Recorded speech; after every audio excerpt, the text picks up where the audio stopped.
Greetings YouTube, welcome to channel John 42 Live, which now it is called Earth 42 because I've lost my password and YouTube they're not bothering to send me it to my right email or help me out, so I create a new account. This topic is on do corporations own anything to the public?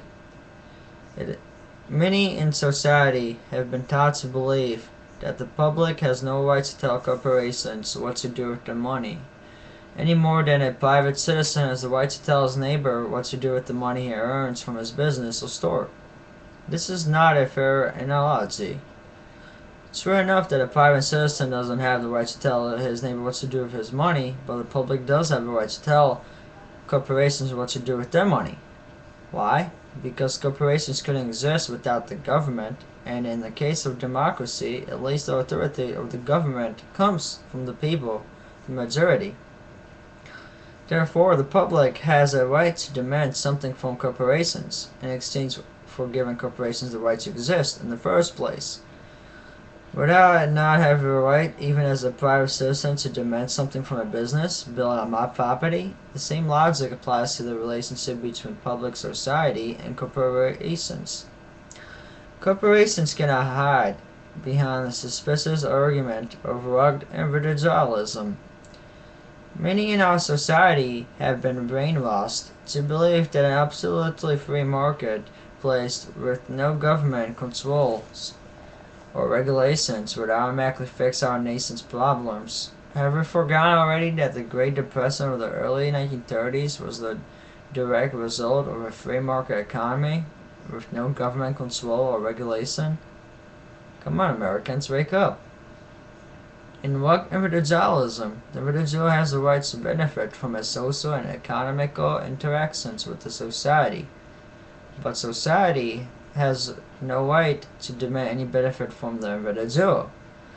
However, it is true that a person does have a moral right to be a rugged individual, looking out only for himself when it allows that individual will, by mutual agreement, have a moral right to look out for himself. Such a moral right of individuals is the basic for majority rule and unions in our society.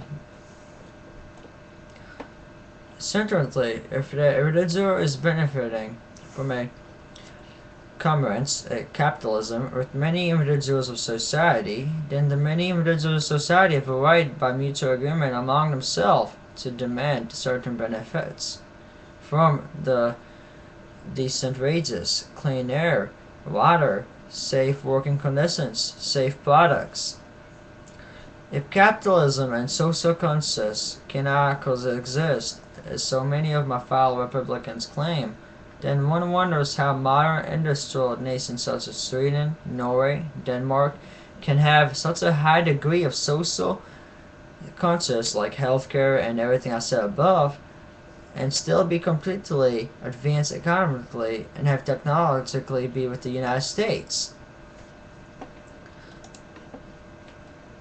The rich are not paying a fair share of taxes. Even billionaire Warren Buffett has said it himself, that the secretary pays more in taxes than her own income. In fact, one of Senator Obama's ideas for reviewing our economy is by federal government spending money to repair the infrastructure in our country. Roads, bridges, highways, and much more of the money would come from taxing the wealthy and making them pay their fair share of taxes.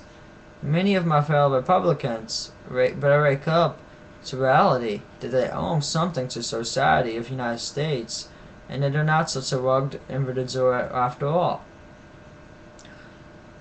Now, this topic, it is from pravda.ru. It's a great news agency. Check it out. I be daily or anytime be reading news stories of any kind. If you would like me to read a story, I'd be glad to read it. And if you have advice to me on how to make this more exciting and better, then just send me a message or an email at john42@life.com, and I would appreciate that. Thank you for watching. Goodbye.